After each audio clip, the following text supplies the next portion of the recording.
Hello everyone, I am SK Gupta. I welcome you all on our YouTube channel of School of Science and Achievers Academy. बच्चों, आज हम अगले lecture की तरफ continue करते हैं. बेसिकली क्लास 10 की लेक्चर नंबर आई थिंक मेरे हिसाब से 5th होनी चाहिए. इससे पहले हम टाइप्स ऑफ केमिकल रिएक्शंस के अबाउट हमने पढ़ा हुआ है. टाइप्स ऑफ केमिकल रिएक्शंस में आप लोगों को मैंने बताया था कि जनरली अपने को 5 टाइप केमिकल रिएक्शंस पढ़ने हैं. पहला हम बात किए थे, सबसे फर्स्ट जो डिस्कशन हमने किया था टाइप्स ऑफ केमिकल रिएक्शंस के अबाउट, वो हमारा पहला डिस्कशन था एडिशन रिएक्शंस. क्या था बच्चों? एडिशन रिएक्शंस या कॉम्बिनेशन रिएक्शंस. रिकैप दे देता हूं. एडिशन यानी x प्लस वाई मिलकर हमारे पास xy बनाता था. x प्लस वाई मिलकर xy बनाता था. इसको एडिशन रिएक्शंस बोलते थे. हाँ या ना? एडिशन रिएक्शंस या कॉम्बिनेशन रिएक्शंस. एडिशन रिएक्शंस बोला करते थे या कॉम्बिनेशन रिएक्शंस बोला करते थे. अगर इससे पहले आप लोगों ने लेक्चर नहीं देखा है पहले वाला, तो पहले आप उस लेक्चर को देखिए, यानी लेक्चर नंबर 4 को देखिए, फिर ये लेक्चर देखिएगा तो ज्यादा समझ आएगा. देन आफ्टर हमने एडिशन और कॉम्बिनेशन के बाद जो हमने पढ़ा था वो डिकम्पोजिशन रिएक्शंस पढ़ा था. क्या पढ़ा था बच्चों? Decomposition. Decomposition is just reverse of addition. यानी xy यहां बना था तो xy को अब तोड़ना है. xy को तोड़कर x और y बना दो, अलग अलग बना दो. ये चीजें हमारे पास क्या होती है? डिकम्पोजिशन. क्या होती है बच्चों? बोल दो. डिकम्पोजिशन रिएक्शंस होती है. पीछे वालों जवाब दो. डिकम्पोजिशन रिएक्शंस होती है या नहीं होती है? होती है ना बच्चों, यही तो होती है decomposition reaction. Break down into simpler substances. Clear है ना? वन सब्सटेंस को ब्रेक करके दूसरे सब्सटेंस में कन्वर्ट करना, उसी को तो हम डिकम्पोजिशन बोलते हैं. हाँ या ना? अरे हाँ या ना जवाब दो. और आज का जो हमारा टॉपिक है वो हमारे पास डिस्प्लेसमेंट रिएक्शन है. डिस्प्लेसमेंट रिएक्शन पढ़ेंगे, डबल डिस्प्लेसमेंट रिएक्शन पढ़ेंगे, और एक कोशिश करेंगे ऑक्सीडेशन एंड रिडक्शन भी पढ़ने के लिए. टाइम मिलेगा तो समझ आती है. तो सबसे पहला हम डिस्कशन करने वाले हैं फील के साथ. सबसे पहले अगर केमिस्ट्री पढ़ रहे हो तो फीलिंग्स आनी जरूरी है बच्चों. आपको फीलिंग्स नहीं आती है तो टेंशन वाली बात है आपके लिए भी और मेरे लिए भी. तो सबसे पहले हम बात कर लेते हैं. आज के टॉपिक जो है वो डिस्प्लेसमेंट. क्या है बच्चों? बोल दो. Displacement reaction. डिस्प्लेसमेंट नाम से ही पता चल रहा है. नाम से ही पता चल रहा है डिस्प्लेसमेंट. देखना ध्यान से, देखना ध्यान से, देखो मगर प्यार से. कहां? बोर्ड पे एक्स वाई एलिमेंट है, यहाँ पे हमने जेड एलिमेंट को डाल दिया. एक्स वाई दोनों खुश थे. मैं गया एक्स वाई के पास. कहां गया बच्चों? एक्स वाई के पास इंटरव्यू लेने पहुंचा और पूछा कैसी चल रही है तुम्हारे बीच बॉन्डिंग, कैसी चल रही है तुम्हारे बीच बॉन्डिंग. तो दोनों बोले सर हम लोग तो बहुत खुश हैं, हम लोग तो बहुत खुश है. मेरे को आया टेंशन कि ये कैसे खुश है. चलो मैं बोला कि क्या तुम्हारी बॉन्ड टूट सकती है? उनका जवाब था नहीं सर हमारी बॉन्ड तो नहीं टूट सकती है. मैं बोला मैं तोड़ के दिखाऊंगा, मैं तोड़ के दिखाऊंगा. एक क्या लाया? एक्स से ज्यादा पावरफुल एटम को लेकर आया. एक्स से ज्यादा पैसे वाले एटम को लेकर आया. एक्स से ज्यादा पैसे वाले एटम, ज्यादा पावरफुल एटम को लाया तो एक्स को इसने क्या कर दिया बच्चों? लात मार दिया और वाई के साथ बॉन्ड बना लिया. और क्या बना दिया बच्चों? जेड वाई सेटल हो गया और एक्स बेचारा अकेला घूमने लगा. एक्स बेचारा अकेला घूमने लगा. बात समझ आई ना? बात समझ आई ना? यानी कि कब ऐसा हुआ डिस्प्लेसमेंट, ये बात आपको समझ आनी चाहिए. अगर एक्स से वीक एलिमेंट कोई अगर मैं पी लेकर आता, सपोज एक्स से वीक होता, इसकी रिएक्टिविटी कम होती, तो क्या इसको एक्स को ये लात मार सकता था? क्या ये एक्स को लात मार सकता था? बिल्कुल नहीं. एक्स ही इसको लात मार देगा और यहाँ रिएक्शंस नहीं होगी. कहेगा कि मैं अकेला यहाँ सेटल हूँ. बात समझ आई क्या? अरे हाँ या ना? अरे हाँ या ना? जवाब दीजिए बच्चों, जवाब दीजिए. यानी कि ये रिएक्शंस नहीं होगी. ये क्रॉस किया है. कुछ बच्चे सोच रहे हैं सर एक्स एक्स कैसे बन गया? क्रॉस किया है. No reactions. क्या होगी बच्चों? No reactions. कब? ये P जो है वो लेस रिएक्टिव होगा. कब बच्चों? P जो होगा लेस रिएक्टिव होगा देन द बोलो बच्चों X. हाँ या ना? जवाब दीजिए. और ये कब है? ये ऐसा कब हो रहा है? When Z is more reactive. Z is more reactive than, बोल दो. Z is more reactive than Y. हाँ या ना? जवाब दीजिए. हाँ या ना? जवाब दीजिए आप लोग. सही है ना बच्चों? सही है ना? बिल्कुल सही है। आप लोग को अभी कॉन्सेप्ट समझ आ गई, यानी यहाँ पे कॉन्सेप्ट किसकी होती है, रिएक्टिविटी सीरीज की कॉन्सेप्ट होती है। देखो एक एग्जांपल से समझाता हूं। मैंने क्या लिया, आप लोग को पता है आयरन नेल तो पता है ना, आयरन लिया और आयरन को कॉपर सल्फेट के सॉल्यूशन, कॉपर सल्फेट हमारे पास ब्लू कलर का सॉल्यूशन होता है। एक हमारे पास ये टेस्ट ट्यूब है, देख लो टेस्ट ट्यूब है जिसमें हमने क्या डाल रखा है, कॉपर सल्फेट सॉल्यूशन डाल रखा है। कॉपर सल्फेट ब्लू कलर का सॉल्यूशन भरा है, इसमें हमने डाल दिया आयरन नेल, डाल दिया क्या। चलो बच्चों मैं आप लोगों को एक्सप्लेन करने की कोशिश कर रहा था कि कॉपर सल्फेट का सॉल्यूशन जो कि कैसा होता है बच्चों, बोल दो ब्लू कलर सॉल्यूशन होता है, हाँ या ना, ब्लू कलर सॉल्यूशन होता है। इसमें हमने आयरन नेल को डीप किया है, तो जो आयरन है हमारे पास, कॉपर सल्फेट है, ये जब हम गए आयरन और कॉपर सल्फेट के पास तो देखा, ऐसा ऑब्जर्वेशन आया कि ये आयरन नेल जो है ना धीरे धीरे टाइम टू टाइम ये डिग्रेड हो रहा है। क्या हो रहा है बच्चों, ये जो है डिग्रेड हो रहा है। आई बात समझ, डिग्रेड हो रहा है यानी कि वो किसके साथ रिएक्ट कर रहा है, बता दो किसके साथ रिएक्ट कर रहा है, कॉपर सल्फेट के साथ वो डिग्रेड हो रहा है। ये हमने आयरन नेल जो बनाई थी वो थोड़ी बहुत डिग्रेड हो रही है, पल्ले बड़ा डिग्रेड हुआ। तो ये इसका मतलब क्या है कि ये जो है रिएक्शंस, आयरन जो है सल्फेट के साथ रिएक्शन करके FeSO4 बनाया और कॉपर को नीचे यहाँ पे इकट्ठा करने के लिए छोड़ दिया। तो यहां से पता चला कि आयरन ने डिस्प्लेस कर दिया कॉपर को। तो मैं थोड़ी बहुत जांच पड़ताल करने की कोशिश की, ऐसा क्यों हुआ। तो मैं कॉपर सल्फेट के पास गया, मैं पूछा भाई कॉपर सल्फेट कैसे हो, बोला सर बहुत बढ़िया, बहुत सही चल रही है हमारी जिंदगी, Cu के साथ SO4 है, मजेदार जिंदगी चल रही इन दोनों की। अब मैंने बोला ठीक है तुम लोग की जिंदगी सही है, किसी और के आने से तुमको कोई दिक्कत, बोला नहीं सर कोई दिक्कत नहीं है हमको। मैं बोला ठीक चलो ये बोल रहा है कोई दिक्कत नहीं, तो इसके यहाँ दिक्कत थोड़ा सा पैदा करते हैं। आयरन को लेके गए इसके सॉल्यूशन के पास, तो देखते ही देखते हमारे पास क्या बन गया, आयरन सल्फेट बन गया और कॉपर बन गया। बोलता है सर दिक्कत तो हो गई, लेकिन जैसे कॉपर सल्फेट को मैं लेके गया, कॉपर सल्फेट के सॉल्यूशन में किसको लेके गया बच्चों, गोल्ड को लेके गया, तो यहाँ कुछ भी नहीं हुआ, नो रिएक्शन। यहाँ कॉपर तो सर खुश था, लेकिन यहाँ पे कॉपर बेचारा टेंशन में आ गया क्योंकि सल्फेट के साथ उसकी बॉन्डिंग टूट गई है। तो क्वेश्चन आई गई ना अपने दिमाग में कि सर अपने को कैसे पता चलेगा, मेरे को कैसे पता चलेगा कि इनकी बॉन्डिंग कब टूटेगी और कब नहीं टूटेगी, यानी कब डिस्प्लेसमेंट होगा और कब डिस्प्लेसमेंट नहीं होगा। ये सबसे बड़ा डाउट होता है बच्चों के दिमाग में। जब मैं पढ़ता था बच्चों मेरे भी दिमाग में यही डाउट हुआ करता था। तो देखो बहुत सिंपल सा है यार जवाब इसका, यानी कि यहाँ पे आयरन जो है मोर पावरफुल है। क्या है बच्चों, मोर पावरफुल है, इसके वजह से यहाँ कॉपर को लात पड़ गई, लेकिन यहाँ पे कॉपर जो है मोर पावरफुल है। बात समझ में आती है ना, किससे, गोल्ड से, मोर पावरफुल देन गोल्ड। इतनी बात समझ में आ गई या नहीं आई। तो अब सुनो इसका मतलब क्या होता है, यहां से कॉन्सेप्ट निकल के आती है रिएक्टिविटी सीरीज की। किसकी निकल के आती है बच्चों, बोल दो किसकी निकल के आती है, रिएक्टिविटी। ध्यान से देखना, रिएक्टिविटी सीरीज, ध्यान से देखिए क्या है। सबसे पहले हम बात करते हैं काशीनाथ के माली ने, याद करने की कोशिश करते हैं। काशीनाथ के माली ने आलू ज्यादा फीकी पकाई है। क्या पकाई है, आलू ज्यादा फीकी पकाई है ना, है। कौन है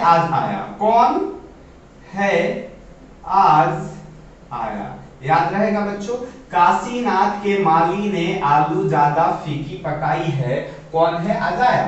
तो मैं क्या समझाता हूं आप लोगों को कि ये जो सबसे ऊपर वाला है ना, ये मोर पावरफुल है। क्या है बच्चों, मोर पावरफुल है ना। मोर पावरफुल का मतलब मोर रिएक्टिव है। क्या है बच्चों, मोर रिएक्टिव है। नीचे वाला जो है लेस पावरफुल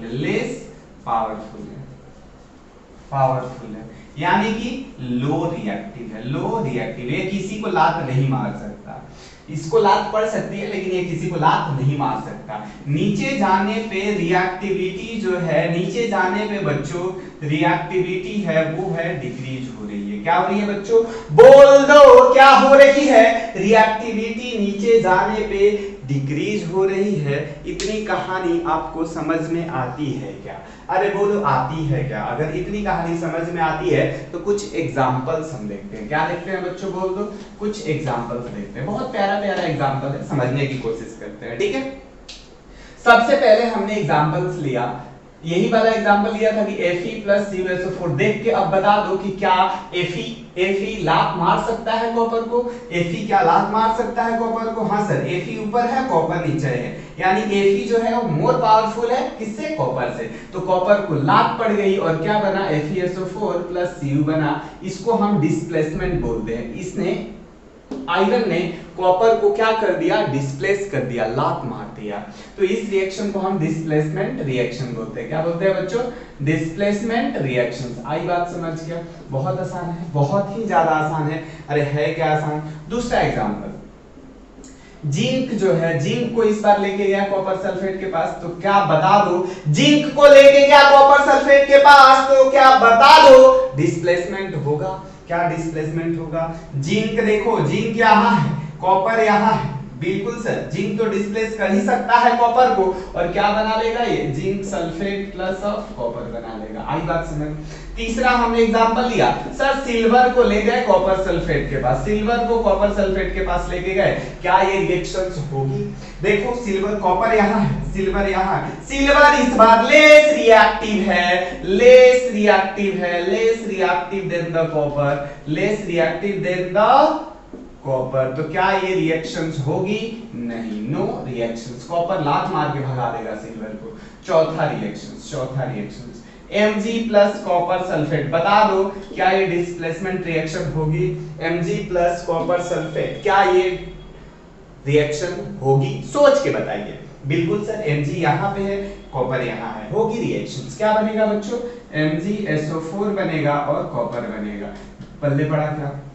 तो ये रिएक्शंस जितने हमने पढ़े, ये सारे के सारे रिएक्शंस डिस्प्लेसमेंट रिएक्शन के एग्जांपल जो है डिस्प्लेसमेंट के हैं।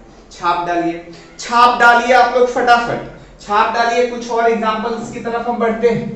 छाप डालिए आप लोग, कुछ और एग्जांपल्स हम बढ़ते हैं बच्चों। देखिए अब हम थोड़ा सा और एग्जांपल, स्टैंडर्ड एग्जांपल की बात करते हैं। हमारे पास क्या है? Mg है जिसको HCl के साथ रिएक्शन कराना है। अब HCl में देखो H है, H से ज्यादा रिएक्टिव है क्या Mg? बिल्कुल है। तो H को लात पड़ेगी और क्या बनेगा? MgCl2। H अकेला नहीं रहता है तो H2 बनाएगा और यहाँ क्या बनेगा? 2HCl, बैलेंसिंग के लिए 2HCl बनेगा। तो this is another example of displacement reactions. It is clear to you बच्चों? Is it clear to you बच्चों? बोलो हाँ या ना, जवाब दीजिए। फिर हमारे पास क्या है? Mg ले लिए प्लस कॉपर ऑक्साइड ले लिए, कॉपर ऑक्साइड, बता दो फिर से Mg मोर रिएक्टिव है कॉपर से, तो क्या बनाएगा? MgO plus copper. अरे बोलो हाँ या ना, बनाएगा क्या? एक और एग्जांपल लेते हैं, एल्युमिनियम प्लस Fe2O3। आयरन से ज्यादा रिएक्टिव एल्युमिनियम था, यहीं पे तो था बच्चों, देख लो एल्युमिनियम और आयरन को चेक करो, बहुत ज्यादा रिएक्टिव है। ये क्या बनाएगा? Al2O3 और Fe बनाएगा। सारे एग्जांपल्स मेरे को लगता है कि क्रिस्टल क्लियर है, सभी बच्चों को सारे एग्जांपल्स क्रिस्टल क्लियर है क्या?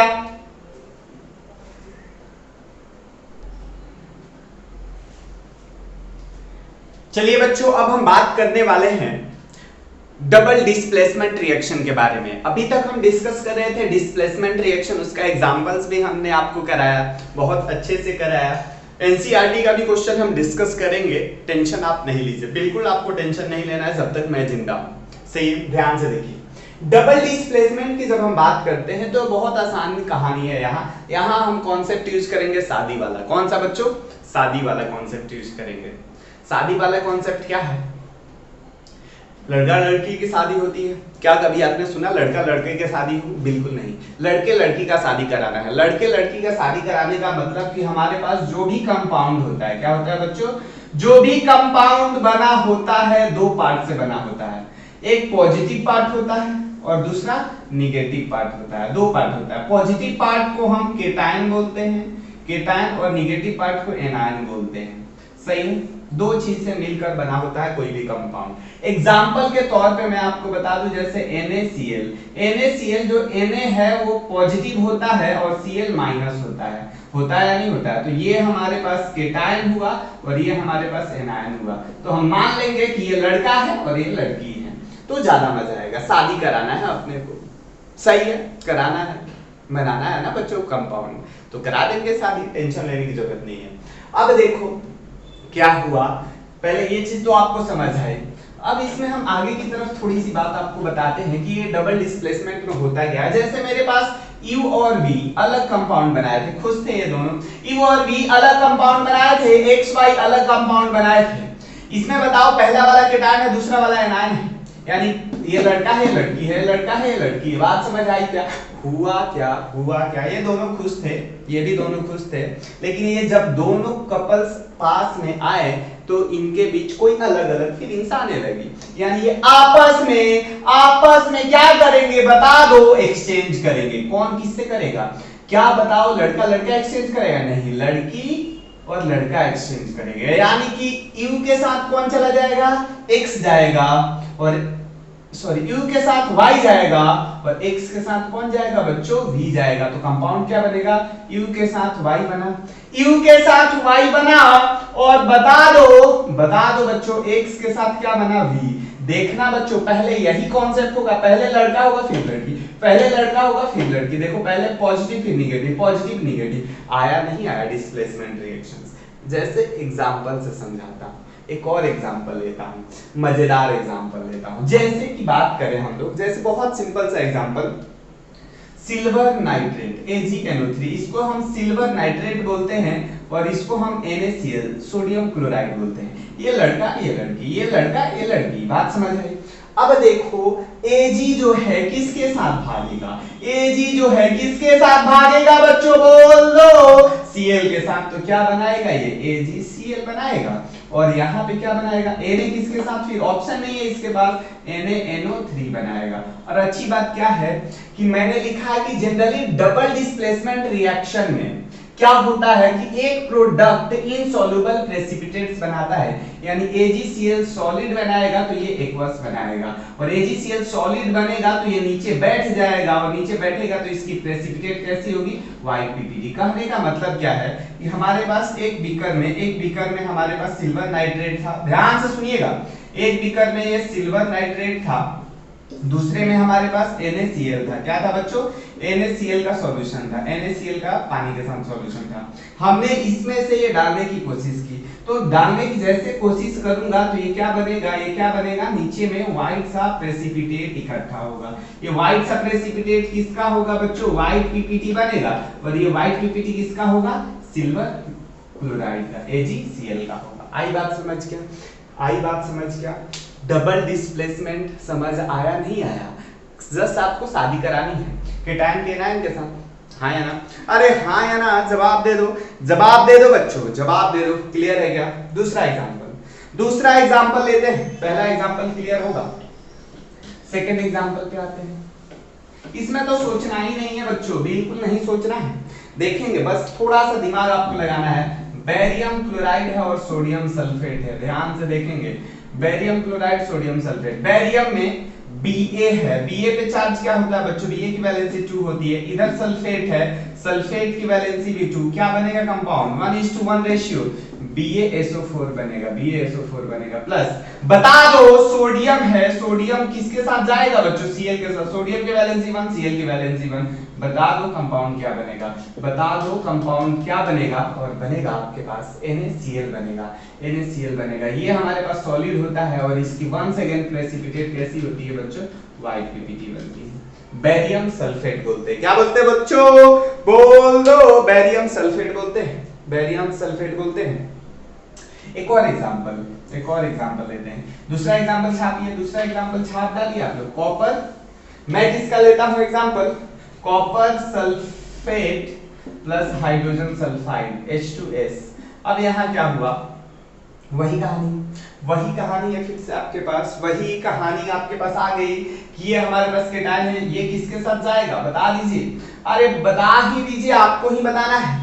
ये इसके साथ जाएगा है ना, कॉपर एस सल्फर के साथ जाएगा तो CuS + H2SO4। CuS क्यों बना, क्योंकि कॉपर की यहाँ पे वैलेंसी 2 है और सल्फर की भी वैलेंसी 2 है, तो बता दो 1:1 रेशियो CuS बनेगा। इसको हम कॉपर सल्फाइड बोलते हैं। क्या बोलते हैं बच्चों, कॉपर सल्फाइड बोलते हैं। और इसका कलर कैसा होता है, ब्लैक PPT बनता है। क्या कैसा बनता है बच्चों, ब्लैक PPT। बस आपको कलर याद रखना है, बाकी कुछ नहीं।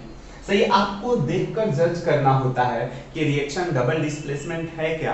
अरे है ना, रिएक्शन वर्डिंग में दी होगी तो आपको रिएक्शन लिखने आना चाहिए और बैलेंस करने आना चाहिए। एक्चुअली ये रिएक्शंस ऑलरेडी बैलेंस है, यहाँ पे पल्ले बड़ा तो मैं बैलेंस नहीं कर रहा हूँ। एक और एग्जांपल देखते हैं, एक और एग्जांपल। ये तो हो गया। दूसरा एग्जांपल बहुत ही प्यारा है, इंटरेस्टिंग है, बहुत ही प्यारा और इंटरेस्टिंग है। एल्युमिनियम क्लोराइड है। क्या है बच्चों, एल्युमिनियम क्लोराइड है और साथ में अमोनियम हाइड्रोक्साइड है, अमोनियम हाइड्रोक्साइड। इसको हम एल्युमिनियम क्लोराइड बोलते हैं, इसको अमोनियम हाइड्रोक्साइड बोलते हैं। तो हुआ क्या, अरे क्या हुआ, यहाँ क्या हुआ बोल दो। Al की वैलेंसी सर 3, बता दो यहाँ पे OH के साथ ये बनाएगा ना बच्चों, क्योंकि यही तो माइनस है, ये प्लस है, तो OH की वैलेंसी 1। बता दो कंपाउंड क्या बनेगा, बता दो AlOH होल थ्राइस बनेगा क्या, बता दो। और इसके साथ क्या बनेगा बच्चों, अमोनिया की वैलेंसी 1, Cl की वैलेंसी 1, अमोनियम क्लोराइड बनेगा। अरे हाँ या ना, अरे हाँ या ना। अब बताओ OH यहाँ पे कितना टाइम्स है, 3 टाइम्स, तो यहाँ भी 3 होना चाहिए। अमोनिया इधर कितना हो गया 3, तो इधर भी 3 होना चाहिए। देखो हो गया है बैलेंस, हो गया है इक्वेशन आपका बैलेंस। आपको ऐसे ही क्वेश्चंस करने होते हैं, ऐसे ही आपको क्वेश्चन करने होते हैं। पल्ले पड़ा गया। और एल्युमिनियम हाइड्रोक्साइड की फिर से ये PPT बनता है, सॉलिड बनता है PPT, और इसका PPT भी कैसा होता है, व्हाइट। आलिया भट्ट याद रखोगे, आलिया भट्ट की कलर मिल्की व्हाइट है, इसका भी मिल्की व्हाइट कलर बनता है एल्युमिनियम हाइड्रोक्साइड का। समझ आया क्या, अरे समझ आया क्या, आया ना बच्चों, आ गया ना। चलिए थोड़ी सी और बात करेंगे, थोड़ा सा और बात करेंगे। Lead nitrate plus potassium iodide है। क्या है बच्चों, KI है। तो क्या बनेगा बता दो। Pb के साथ, Pb की वैलेंसी तो 2, आयोडीन की वैलेंसी 1, बता दो PbI2 बनेगा। प्लस K के साथ NO3, K की वैलेंसी 1, NO3 की भी वैलेंसी 1, बता दो क्या बनेगा बच्चों, KNO3 बनेगा। आयोडीन इधर 2 है, ट्रू करो, ये हम भी हमारे पास 2 आएगा, देख लो बैलेंसिंग हो गया। तो ये लेड जो आयोडाइड है इसका कलर PPT बनता है, लेकिन इसका येलो कलर का PPT होता है। कैसा होता है बच्चों, येलो कलर। इंपॉर्टेंट है, याद रखें, इंपॉर्टेंट है, याद रखें। सही है, बोल दीजिए सही है ना बच्चों। सबसे कॉमन एग्जांपल यार तो छोड़ ही दिया हम लोग, एसिड बेस। एसिड और बेस का रिएक्शन करा दो, ये सॉल्ट प्लस वाटर बनता है। यहाँ पे भी देखो, ये भी रिएक्शन कैसी है, डबल डिस्प्लेसमेंट है। देखो Na किसके साथ गया, Cl के साथ, H प्लस किसके साथ गया, OH माइनस के साथ। कर लिए ना एक्सचेंज, अरे समझ आ गया क्या, डबल डिस्प्लेसमेंट सभी को समझ आया क्या, बताओ डबल डिस्प्लेसमेंट सभी को समझ आया क्या। अगर समझ आया तो हम आगे की तरफ बच्चों बढ़ने वाले हैं, बता दो। चलिए बच्चों हम अगले टाइप के रिएक्शंस पे आते हैं, जिसका नाम है ऑक्सीडेशन एंड रिडक्शन। क्या है बच्चों, बोल दो, ऑक्सीडेशन एंड रिडक्शन। बहुत ही आसान है, बहुत ही ज्यादा बच्चों क्या है, आसान है। ऑक्सीडेशन में हमारे पास देखो बेसिक डिफरेंस लिखा, एक याद रहेगा तो दूसरा आपको अंडरस्टूड है, याद हो जाएगा। एडिशन ऑफ ऑक्सीजन, ऑक्सीजन है, ऑक्सीडेशन ऑक्सीजन का ही एडिशन होता है, ऑक्सीजन का ही एडिशन ऑक्सीडेशन होता है। अगर आपने ऑक्सीजन को निकाल दिया, देख लो रिमूवल ऑफ ऑक्सीजन जो होगा वो रिडक्शन हो जाएगा। एक पॉइंट से दूसरा पॉइंट याद हो गया ना रिडक्शन का, हाँ या ना। अगर आप एडिशन हाइड्रोजन का कर देते हो, एडिशन देखो हाइड्रोजन का कर देते हो तो होता है रिडक्शन, तो रिमूवल करोगे तब जाके क्या होगा बच्चों, ऑक्सीडेशन होगा, हाँ या ना। ऑक्सीडेशन और रिडक्शन का पहला डेफिनेशन क्लियर है क्या, बहुत ही ज्यादा आसान है। ये दो डेफिनेशन हमारे पास अर्लियर जो कॉन्सेप्ट यूज होता था उसमें होता था, बट क्लास 10th की अगर बात करें तो यही दो डेफिनेशन यूज की जाती है। बट जो थोड़ा एक्स्ट्रा प्रिपेयर करना चाहते हैं उनके लिए एक और डेफिनेशंस मैं बता देता हूँ। एक और डेफिनेशन जो यूनिवर्सल होता है उसको हम इलेक्ट्रॉनिक डेफिनेशन बोलते हैं। क्या बोलते हैं बच्चों? Electronic definition. ध्यान से देखेंगे इलेक्ट्रॉनिक डेफिनेशंस क्या बोलता है, यह आपके पास क्लास 11 12 सब जगह यही यूज होगा। मॉडर्न डेफिनेशन भी बोलते हैं ऑक्सीडेशन और रिडक्शन का। आपके पास लॉस ऑफ इलेक्ट्रॉन अगर होगा, loss of electron from compound होगा, फ्रॉम सब्सटेंस होगा, बता दो फ्रॉम सब्सटेंस होगा, तो ये क्या होगा बच्चों? बोल दो, ऑक्सीडेशन होगा। बस इतना याद रखना है, बहुत जगह पे क्वेश्चंस आपको मिल जाएंगे, क्लास 10th लेवल तक नहीं, अगर आप ओलंपियाड दोगे तो ये सारी डेफिनेशन आपको पता होना चाहिए। Loss of electron from substance is oxidation, वही हमारे पास क्या हो जाएगा इधर बता दो, gain of electron from, gain of electron to a compound या सब्सटेंस इज रिडक्शन। क्लियर है क्या? अरे बोल दो रिडक्शंस। इसी को हम क्या बोलते हैं? इसी को ऐसे लिखते हैं बच्चों, देखो OL क्या लिखते हैं? OIL, और इसको क्या लिखते हैं? रिग। ध्यान से देखो, OL is oxidation is loss of electron. Electronic definition है तो इलेक्ट्रॉन के टर्म में हम बात करेंगे। क्लास 9th में तो नाम सुना होगा ना कि इलेक्ट्रॉन, प्रोटॉन, न्यूट्रॉन एटम में होते हैं, तो इलेक्ट्रॉन के टर्म में हम बात कर रहे हैं। Oxidation is loss of electron, reduction is gain of electron. अरे बच्चों समझ आ गया तो बोलो हाँ, अरे समझ आ गया तो बोलो हाँ। आया क्या? जवाब दो, आया क्या? क्लियर है ना सभी को? सभी को क्लियर होना चाहिए इलेक्ट्रॉनिक डेफिनेशन। ये हमारे लेकिन क्लास 10th एनसीईआरटी लेवल का नहीं है, सही है? तो अभी हम इसको रफ करते हैं, जिनको ओलंपियाड करना है वो देख लेंगे, हालांकि इस चीज को टेंशन लेने की बिल्कुल बात नहीं है। अब हम क्या बात करते हैं, एक एग्जांपल्स की बात करते हैं ऑक्सीडेशन और रिडक्शंस की। टेंशन ना लीजिए, एग्जांपल्स बहुत आसान है। Copper oxide plus H2, copper oxide plus H2 gives क्या बनेगा बच्चों? कॉपर प्लस बोल दो H2। यहां से देखो ये कॉपर का क्या हुआ है, कॉपर में से, कॉपर ऑक्साइड में से, यानी इस सब्सटेंस में से क्या हुआ है? रिमूवल ऑफ क्या हुआ है बच्चों? बोल दो, रिमूवल ऑफ ऑक्सीजन हुआ है। अरे बोल दो, रिमूवल ऑफ ऑक्सीजन हुआ है तो ये क्या होगा? रिमूवल ऑफ ऑक्सीजन को ही हम क्या बोलते हैं? अरे क्या बोलते हैं? रिडक्शन बोलते हैं। क्या बोलते हैं बच्चों? रिडक्शन बोलते हैं। यहां पे देखो एडिशन ऑफ क्या हुआ है? एडिशन ऑफ क्या हुआ है? बोल दो, एडिशन ऑफ क्या हुआ है? ऑक्सीजन हुआ है, तो इसको हम क्या बोलते हैं? ऑक्सीडेशन बोलते हैं। तो ऐसा भी आपसे पूछा जाएगा कि इसमें से कौन सा कंपाउंड ऑक्सीडाइज हुआ और कौन सा कंपाउंड रिड्यूस हुआ। तो कॉपर ऑक्साइड जो है वो ऑक्सीडाइज हुआ या रिड्यूस हुआ? तो ये हुआ रिड्यूस। क्या हुआ बच्चों? ये हुआ है रिड्यूस। तो H2 क्या हुआ है बच्चों? ऑक्सीडाइज हुआ है। क्या हुआ है बच्चों? ऑक्सीडाइज हुआ है। अरे पल्ले पड़ा क्या? अरे हाँ या ना जवाब दो, हाँ या ना, हाँ या ना। यानी एक एलिमेंट का यहाँ, एक कंपाउंड का रिडक्शन हुआ तो दूसरे कंपाउंड का यहाँ ऑक्सीडेशन हो गया, ऑक्सीडेशन हो गया। समझ आ गया बच्चों? यहीं पे एक इंपॉर्टेंट डेफिनेशन निकल के आती है, इंपॉर्टेंट डेफिनेशंस निकल के आती है जो आपको पता होने चाहिए, बहुत ही ज्यादा इंपॉर्टेंट है। समझते हैं वो डेफिनेशन क्या है। बोला जाता है कि बोथ, नोट में मैं लिख रहा हूं डेफिनेशन, ध्यान से देखना, both oxidation and reduction takes place simultaneously, then reaction is known as redox reactions। कौन सा रिएक्शन बच्चों? Redox reactions. क्लियर है सभी को? रिडॉक्स रिएक्शंस इसको बोलते हैं। तो क्या ये रिएक्शन रिडॉक्स रिएक्शंस है क्योंकि यही रिएक्शंस में रिडक्शन भी हुआ है और इसी रिएक्शन में ऑक्सीडेशन भी हुआ है।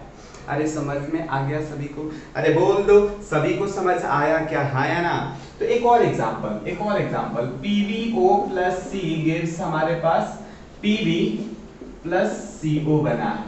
क्या बताओ, पीबीओ ने लॉस क्या क्या किया है बच्चों, रिमूवल हुआ है, रिमूवल ऑफ क्या हुआ है बच्चों बता दो, रिमूवल ऑफ ऑक्सीजन हुआ है, तो ये क्या होगा, रिमूवल ऑफ ऑक्सीजन हुआ है, तो इसी को तो हम बोलते हैं रिमूवल ऑफ ऑक्सीजन हुआ है, इसी को हम क्या बोलते हैं बता दो, रिमूवल ऑफ ऑक्सीजन हुआ है तो रिडक्शन बोलते हैं। और यहाँ पे क्या हुआ है बच्चों, गेन ऑफ ऑक्सीजन हुआ है तो ऑक्सीडेशन बोलते हैं, ऑक्सीडेशन बोलते हैं। तो क्या ये रिडॉक्स है या नहीं है, क्या ये रिडॉक्स है या नहीं है, जवाब दीजिए, रिडॉक्स है या नहीं है, जवाब दीजिए, है ना बच्चों, अरे है ना बच्चों, बोल दो, है ना, बिल्कुल आपका सही जवाब है, बिल्कुल सही जवाब है, ये रिडॉक्स रिएक्शंस है। यहां तक की कहानी आप सभी को क्लियर है, बहुत अच्छे से क्लियर होनी चाहिए, क्लियर नहीं बहुत ही ज्यादा अच्छे से क्लियर होना चाहिए, सही है ना बच्चों।